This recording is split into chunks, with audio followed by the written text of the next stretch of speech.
स्वागत है सभी लोगों का हमारे चैनल संकल्प ही विकल्प में। मैं हूं अश्विनी श्रीवास्तव। आज की इस क्लास के अंतर्गत में हम लोग विज्ञान के 40 महत्वपूर्ण प्रश्नों पर चर्चा करेंगे। अगर अभी तक आपने हमारा चैनल सब्सक्राइब नहीं किया है तो आप जल्द से सब्सक्राइब कर लीजिए, लाइक कीजिए और वीडियो ख़त्म होने के बाद आप बताइएगा कमेंट बॉक्स में कि आपको हमारा वीडियो कैसा लगा। आइए शुरू करते हैं 40 महत्वपूर्ण प्रश्नों में। सबसे पहले प्रश्न की तरफ। सबसे पहला प्रश्न ये है कि सूची 1 और सूची 2 के साथ सुमेलित कीजिए और सूचियों के नीचे दिए गए कूट का प्रयोग कर सही उत्तर दीजिए। आपको मिलान करना है। एक तरफ राशियाँ दी गई हैं, दूसरी तरफ उनके मात्रक दिए गए हैं। आइए मिलान करते हैं सबसे पहले कि उनका क्या हो सकता है। ठीक, ऊर्जा का मात्रक जूल होता है, दाब का मात्रक पास्कल होता है, तरंगदैर्घ्य का मात्रक एंगस्ट्रॉम होता है और उच्च वेग का होता है मैक। यानी 1 का 1, बी का 2, सी का 3 और डी का 4। सही उत्तर क्या होगा? Option number C. अगले प्रश्न की तरफ चलते हैं। अगला प्रश्न है, विद्युत धारा निम्न में से किस उपकरण से मापी जाती है? ऑप्शन है volt meter, ammeter, volt meter और पोटेंशियोमीटर। क्योंकि बात विद्युत धारा की हो रही है, सही उत्तर क्या होगा? ऑप्शन नंबर बी, कि विद्युत धारा को एमीटर के माध्यम से मापा जाता है। अगले प्रश्न की तरफ बढ़ते हैं। प्रश्न नंबर 3, थर्मोस्टेट जब ये शब्द आता है तो अक्सर एक क्वेश्चन पूछ लिया जाता है कि फ्रिज में, है ना, फ्रिज में तापमान को नियंत्रित करने के लिए निम्नलिखित में से किसका प्रयोग होता है ना। तो थर्मोस्टेट क्या तापमान को मापने के लिए होता है, तापमान को बढ़ाने के लिए होता है, तापमान को स्थिर रखने के लिए, तापमान को विद्युत बदलने के लिए? सही उत्तर क्या है इसका? ऑप्शन नंबर सी, तापमान को स्थिर रखने के लिए थर्मोस्टेट का प्रयोग होता है। आगे बढ़ रहे हैं। मृगमरीचिका एक शब्द है, ये घटना कहाँ घटती है? तो ये रेगिस्तान में घटती है भैया, है ना। मृगमरीचिका, इसका कारण क्या है? प्रकाश का व्यतिकरण, प्रकाश का विवर्तन, प्रकाश का ध्रुवण और प्रकाश का पूर्ण आंतरिक परावर्तन। ठीक है, तो मृगमरीचिका का सही उत्तर होगा ऑप्शन नंबर डी, प्रकाश का पूर्ण आंतरिक परावर्तन। ठीक, जहाँ जहाँ पे आपको एक शब्द का प्रयोग किया जाए, आपसे पूछ लिया जाए चमकना शब्द का प्रयोग होता है, तो आप वहाँ तुरंत बताइएगा प्रकाश का पूर्ण आंतरिक परावर्तन होता है। जैसे हीरे का चमकना, हीरे में आई दरार का चमकना, काली सतह को बहुत गहरे काले ढंग से कर दिया जाए तो उसकी सतह का चमकना, दूर से सड़क को देखिए तो उस पर पानी का चमकना। मृगमरीचिका भी चूँकि चमकती ही है, भ्रम हो जाता है कि वहाँ पानी है और वहाँ पहुँचते ही मृग पता लगता है कि नहीं, वहाँ पानी नहीं है। तो मृगमरीचिका प्रकाश के पूर्ण आंतरिक परावर्तन का उदाहरण है। अगले प्रश्न की तरफ बढ़ते हैं। निश्चेतक के रूप में, है ना, यानी संवेदना शून्य हो जाना, जिसे बेहोशी कहते हैं, तो निश्चेतक के रूप में प्रयुक्त हो सकने वाला पदार्थ कौन सा है? क्लोरोफॉर्म, नाइट्रस ऑक्साइड, हीलियम और कार्बन डाइऑक्साइड। गलत करना सीखिए। कार्बन डाइऑक्साइड तो वैसे भी हम लोग भी लेते हैं, तो कार्बन डाइऑक्साइड से निश्चेतक नहीं होता व्यक्ति। हीलियम से भी नहीं होता है। आपने देखा होगा कि हीलियम और ऑक्सीजन का प्रयोग कृत्रिम ऑक्सीजन में ही होता है। ठीक, नाइट्रस ऑक्साइड यानी कि N2O, जिसे हम लोग कहते हैं हास्य गैस, है ना। अगर हास्य गैस को आप सूंघेंगे तो आपको हंसी आएगी, लेकिन अगर ज़्यादा मात्रा में आपको सुखा दिया जाए तो बेहोशी यानी निश्चेतक की अवस्था में आप पहुंच जाएंगे। दूसरा है क्लोरोफार्म। अक्सर आपने देखा होगा, फिल्मों में देखते हैं, एक रुमाल पे लोग लगा करके सुखा देते हैं। तो क्लोरोफार्म और नाइट्रस ऑक्साइड यानी कि 1 और 2, यही दोनों जो है इसके एक सही उत्तर होंगे कि क्लोरोफार्म और नाइट्रस ऑक्साइड निश्चेतक के रूप में पदार्थ प्रयोग किए जाते हैं। अगले प्रश्न की तरफ बढ़ें। अगला प्रश्न है, फलों के रस को सुरक्षित रखने के लिए निम्नलिखित में से हम किसका उपयोग करते हैं? पहले इसमें गलत काट देते हैं। एसिटिक एसिड और सल्फ्यूरिक एसिड फलों के रस को सुरक्षित नहीं रख सकते हैं। अब जवाब ध्यान रखिएगा, यहाँ पर हम उत्तर बात कर रहे हैं क्योंकि इसमें प्रश्न को फंसा दे रहे हैं। इसका सही उत्तर होगा option number D, sodium benzoate. लेकिन ध्यान ये रखिएगा, अगर सोडियम बेंजोएट नहीं होता है, क्योंकि नॉर्मली कई बार प्रश्न ऐसे पूछे जा चुके हैं जहाँ सोडियम बेंजोएट नहीं होता है, तो फलों के रस को सुरक्षित रखने के लिए तब पूछेंगे तो आप फार्मिक एसिड लगा दीजिएगा। ठीक है, अगले प्रश्नों की तरफ बढ़ रहे हैं। मस्तिष्क निम्नलिखित में से मस्तिष्क निम्नलिखित में से किसके लिए जिम्मेदार है? ठीक, मस्तिष्क हर चीज़ के लिए जिम्मेदार है। सोचने के लिए कौन जिम्मेदार है? मस्तिष्क ही है। हृदयगत नियंत्रण करने के लिए कौन जिम्मेदार है? मस्तिष्क है। शरीर के संतुलन के लिए कौन जिम्मेदार है? मस्तिष्क है ना। मस्तिष्क के माध्यम से ही तो हम सब कर पाते हैं। सही उत्तर क्या होगा? ऑप्शन नंबर डी, उपयुक्त तीनों के लिए मस्तिष्क जिम्मेदार है। अगले प्रश्न की तरफ बढ़ते हैं। मानव शरीर में निम्नलिखित में से कौन सी ऐसी ग्रंथि है जो अंतःस्रावी और बहिर्स्रावी दोनों ही प्रकार की ग्रंथि है? किसी दिन बायोलॉजी क्लास में हम लोग पढ़ेंगे तो हम आपको बताएंगे कि अंतःस्रावी और बहिर्स्रावी ग्रंथि क्या होती है। फिलहाल दोनों ग्रंथियों का यानी नलिका विहीन और नलिका युक्त दो की दोनों ग्रंथियों का उदाहरण क्या है? तो जवाब दीजिएगा ऑप्शन नंबर सी, अग्न्याशय, जिसे हम लोग पैंक्रियास कहते हैं, है ना। पैंक्रियाज के नाम से हम इसको जानते हैं, तो इसको भी थोड़ा सा ध्यान में रखिएगा। इसी अग्न्याशय से ही इंसुलिन हार्मोन निकलता है। आगे हम लोग बात कर रहे हैं कृत्रिम उपग्रह, है ना। पहले तो आप इसको समझिए कि कृत्रिम, इसमें लिखा हुआ कृत्रिम उपग्रह पृथ्वी से सुस्पष्टता के साथ ट्रैक किए जा सकते हैं, है ना। रडार के द्वारा, सोनार के द्वारा, पल्सर तो नहीं हो सकता, ये गलत है। सोनार चूँकि समुद्र में डूबी हुई वस्तुओं को पता करने के लिए करते हैं, है ना, विशेषकर नौ संचालकों के द्वारा प्रयोग होता है, तो ये भी इसका सही उत्तर नहीं होगा। रडार वायुयान पर नियंत्रण करने के लिए होती है, ये भी सही उत्तर नहीं होगा। ऑप्शन नंबर ए, डॉपलर प्रभाव बसता है।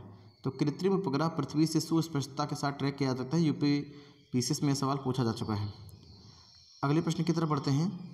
आर्द्रता किस उपकरण से मापी जाती है? बड़ा महत्वपूर्ण सवाल है ना।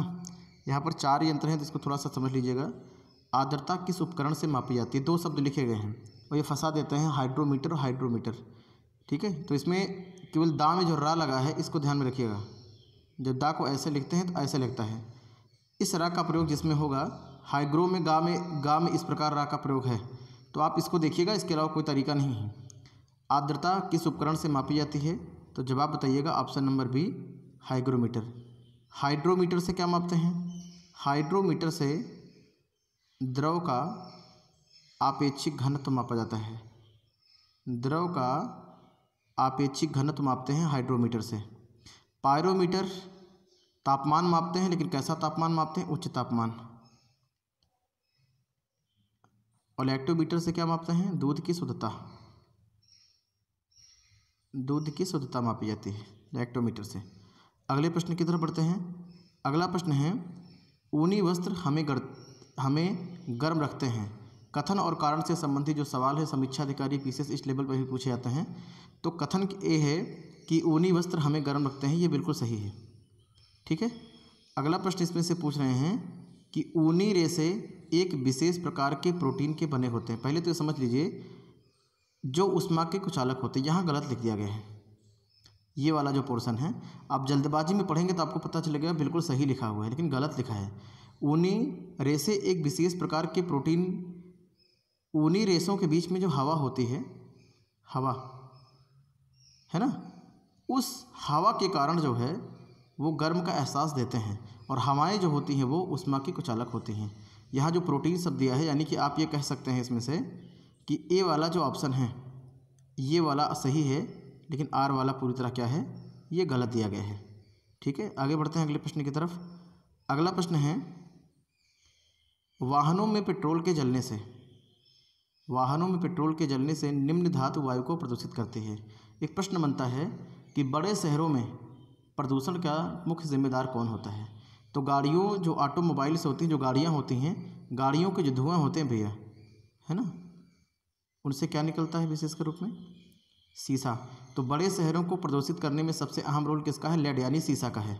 तो वाहनों में पेट्रोल के जलन को निम्न धातु वायु को प्रदूषित करती है, तो जवाब दीजिएगा ऑप्शन नंबर सी, लेड।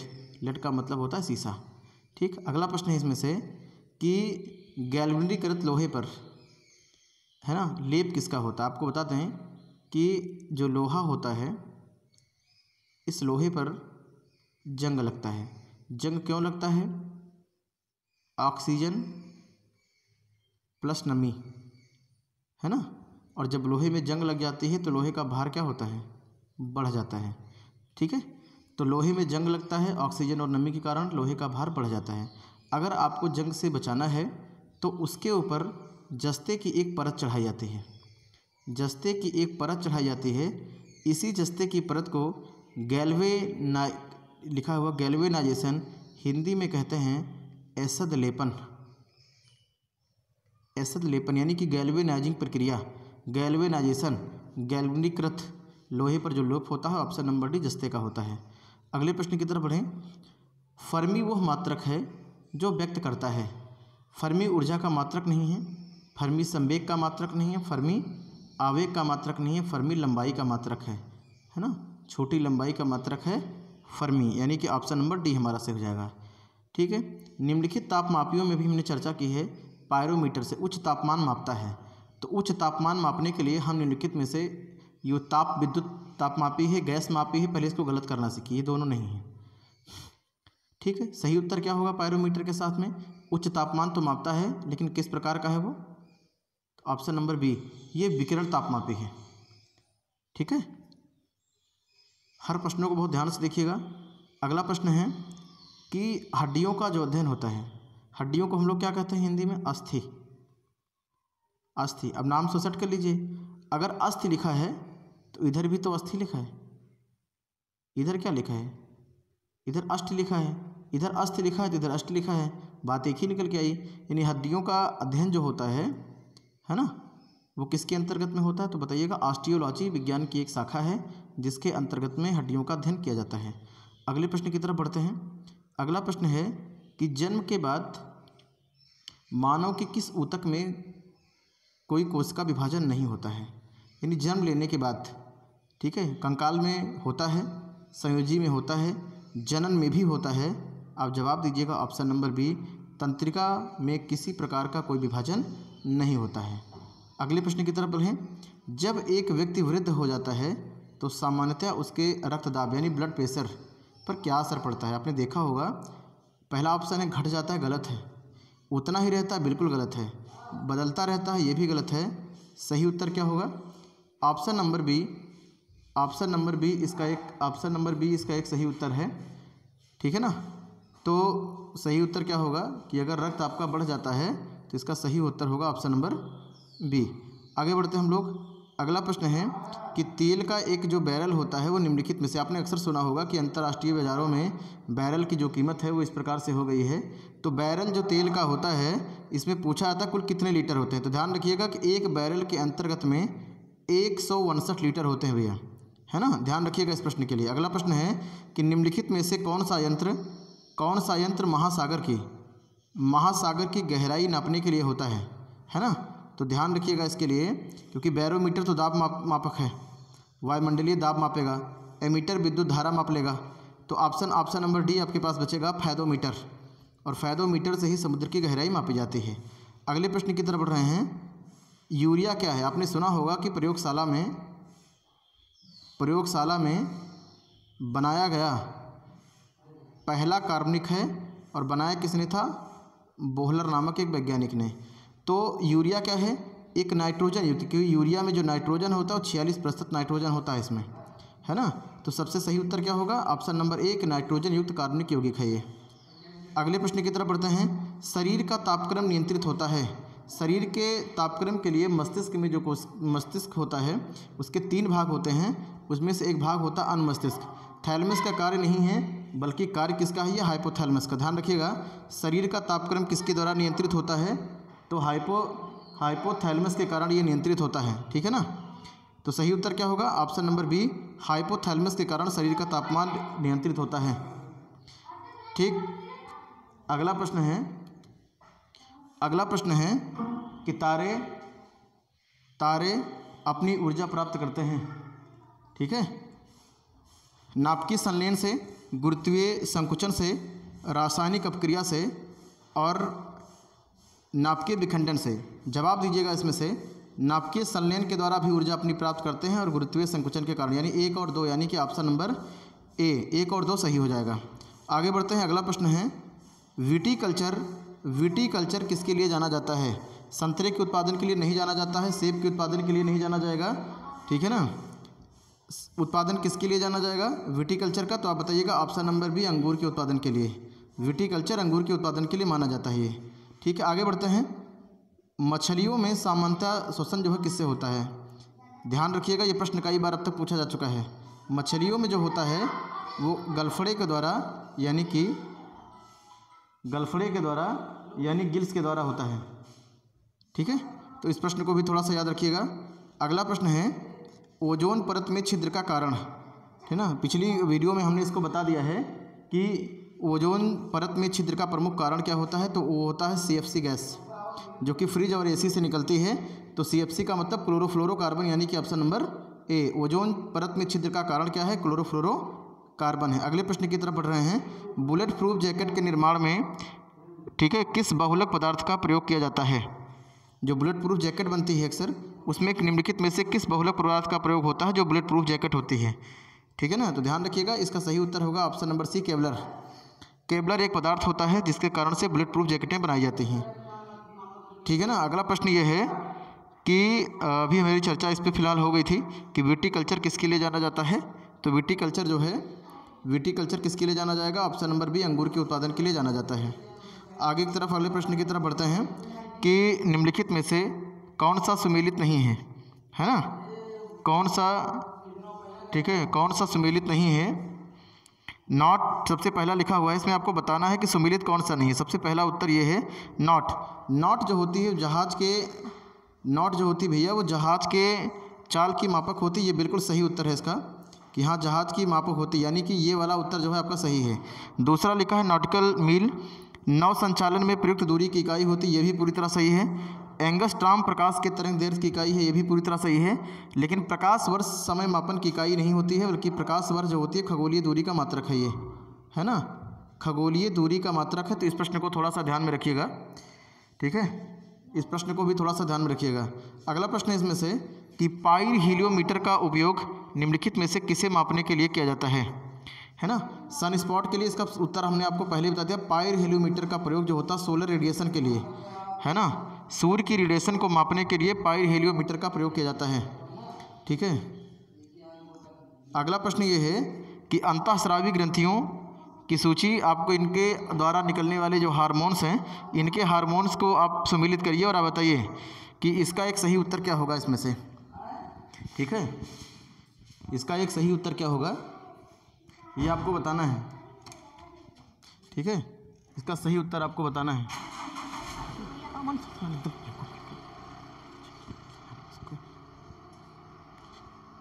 ठीक है, इसका एक सही उत्तर होगा, अब बहुत ध्यान से इसको देखिए। अंतःस्रावी ग्रंथियों के अंतर्गत में प्रश्न ये है कि इनमें से सम्मिलित करना है आपको। तो जनन ग्रंथ से संबंधित क्या होता है इसमें से? जनन ग्रंथ से संबंधित सबसे पहले की तरफ चलते हैं। जनन ग्रंथ से संबंधित होगा, यानी कि ऑप्शन नंबर इसमें 2 लिखा है प्रोजेस्टेरॉन। प्रोजेस्टेरॉन संबंधित होगा। पीयूष ग्रंथ की हम लोग बात कर रहे हैं, तो पीयूष ग्रंथ से संबंधित क्या होगा आप बताइएगा? वृद्धि हार्मोन। ठीक, अग्न्याशय यानी पैंक्रियास से भी हमने बात की थी इंसुलिन की। और अधिवृक्क से संबंधित होगा है कि डी का 4, यानी सही उत्तर क्या है इसका? सही उत्तर ये है कि ए का दूसरा है, ये ए का दूसरा है और बी का हो जाएगा तीसरा। तो ए का दूसरा, बी का तीसरा और सी का हो जाएगा इसमें से पहला, है ना, और डी का हो जाएगा चौथा, यानी कि सही उत्तर क्या होगा? ऑप्शन नंबर सी इसका एक सही उत्तर होगा। अगले प्रश्न की तरफ बढ़ते हैं। अगला प्रश्न है कि पसीने का मुख्य उपयोग क्या होता है? शरीर में जब पसीना आता है तो इस पसीने का मुख्य रूप से उपयोग क्या होता है? ठीक, क्या जल की मात्रा संतुलित रखने में? बिल्कुल नहीं है, क्योंकि निकल जाता है। विष पदार्थ निकालने में, त्वचा के छिद्र से गंदगी दूर करने में बिल्कुल नहीं होता है। सही उत्तर क्या है? ऑप्शन नंबर है, शरीर का ताप नियंत्रित करने के लिए पसीने का जो मुख्य उद्देश्य होता है यही है। ठीक, मुख्य उपयोग है। अगला प्रश्न है कि चंद्रमा की सतह से एक चट्टान को पृथ्वी पर लाया जाता है ना। आप जानते होंगे कि चंद्रमा से जब इसका द्रव्यमान बदल जाएगा, इसका द्रव्यमान बदल जाएगा। ऑप्शन बी, इसका भार एवं द्रव्यमान दोनों बदल जाएंगे। इसके भार एवं द्रव्यमान दोनों अपरिवर्तित रहेंगे। इसका भार बदल जाएगा परंतु द्रव्यमान नहीं बदलेगा। ऑप्शन नंबर डी इसका सही उत्तर है ना। जब चंद्रमा से कोई चीज़ पृथ्वी पर लाई जाती है तो उसके जो भार होता है उसमें अंतर आ जाता है, लेकिन द्रव्यमान कभी नहीं बदलता है। अगले प्रश्न की तरफ बढ़ते हैं। निम्नलिखित कथनों पर विचार करिए और विचार करने के बाद ये बताइए कि हल्के रंगीन कपड़ों को गर्मी में वरीयता दी जाती है, ये बिल्कुल सही है, ठीक है ना। और हल्के रंग ऊष्मा को कम अवशोषित करते हैं, ये भी सही है। यानी कि ए और आर दोनों आपके सही हैं, और आर जो यानी दूसरा वाला है पहले का सही स्पष्टीकरण है, यानी कि ऑप्शन नंबर ए इसका एक सही उत्तर होगा, ठीक है। आगे बढ़ रहे हैं। अगला प्रश्न है, सेल्सियस स्केल पर मानव शरीर का तापमान, हम फ़ारेनहाइट में नहीं पूछ रहे, ध्यान रखिएगा, सेल्सियस स्केल पर मानव शरीर का तापमान कितना होता है? 31.5, 58.4, इसका सही उत्तर होगा option number C 36.9 degree Celsius. अगर मानव शरीर का तापमान सेल्सियस स्केल पर पूछा जाएगा तो जो ऑप्शन आपका दिया गया है, ठीक है। अगला प्रश्न है कि मानव शरीर में सबसे छोटी ग्रंथि होती है मस्तिष्क में पाई जाने वाली पिट्यूटरी ग्रंथि, जो कि मस्तिष्क में पाई जाती है ना, जिसे हम लोग मास्टर ग्रंथि के नाम से भी जानते हैं, मास्टर ग्रंथि के रूप में जानी जाती है पिट्यूटरी ग्रंथि। ये शरीर की सबसे छोटी ग्रंथि होती है, ठीक है। आगे बढ़ रहे हैं। निम्नलिखित सूची में से आपको सजाना है कि सूची 1 को सूची 2 से सुमेलित कीजिए और सूचियों के नीचे दिए गए कूट का प्रयोग करते हुए सही उत्तर उसका दीजिए कि इसका एक सही विकल्प क्या बन जाएगा, ठीक। तो क्यूसेक जो होता है भैया, क्यूसेक जो है वो द्रव प्रवाह की दर का मात्रक है। आपने सुना होगा कि नदियों में बाढ़ आती है, इतने क्यूसेक पानी छोड़ दिए गए, तो द्रव प्रवाह की जो मात्रक होती है वो क्यूसेक है। लेकिन ध्यान रखिएगा, पतली नली में अगर द्रव के प्रवाह का मात्रक पूछ लेंगे तो उत्तर गलत हो जाएगा, क्योंकि पतली नली में द्रव के प्रवाह का जो मात्रक होता है वेंटुरीमीटर होता है ना। अगला है कि बाइट किसकी है? आप अक्सर पढ़ते होंगे कि कंप्यूटर में इतने MB में इतनी बाइट होती है ना। तो तीसरा क्या है कि रिएक्टर स्केल यानी कि भूकंप की तीव्रता, और चौथा है बार से क्या मापा जाता है? तो जवाब ये है कि दाब। अब आप इसका सही उत्तर लगा लीजिए, यानी कि 1 का 3, इधर वाले सारे ऑप्शन गलत हो गए, यानी A का 3 है और B का 4, 1 का 3, B का 4, C का 2, यानी कि ये वाले। और मिलान वाले क्वेश्चनों में ऐसा भी हो सकता है कि भी जल्दबाजी के अंतर्गत में ABC लग जाए, तो इसको बहुत ध्यान से देखिएगा, केवल आपका मिलान इसमें से सही होना चाहिए, हो सकता है B की बजाय C इस प्रकार के उत्तर लग जाएँ। अगला प्रश्न की तरफ बढ़ रहे हैं। अगला प्रश्न है कि निम्नलिखित में से उड़ो या लड़ो हार्मोन्स, है ना, डर होता है हमें, तो उस समय इसकी उत्पत्ति होती है, जो हमारे हाव भाव होते हैं उसी के कारण होते हैं वो। तो आपको बताना है, इंसुलिन नहीं है, ऑक्सीटोसिन बिल्कुल नहीं है, ठीक है, एंड्रोजन भी नहीं है, ऑप्शन नंबर बी है एड्रेनलिन, यही इसका एक सही विकल्प है कि लड़ो या उड़ो जो हार्मोन्स है इसकी संज्ञा इसी को दी जाती है। अगले प्रश्न की तरफ बढ़ें। अगला प्रश्न है, एक भू स्थिर उपग्रह, पहले तो आपकी जान लीजिए कि लगभग कितनी ऊंचाई पर होता है ये? 24,000 किलोमीटर की ऊंचाई पर भूमध्य रेखीय क्षेत्र के अंतर्गत में इसको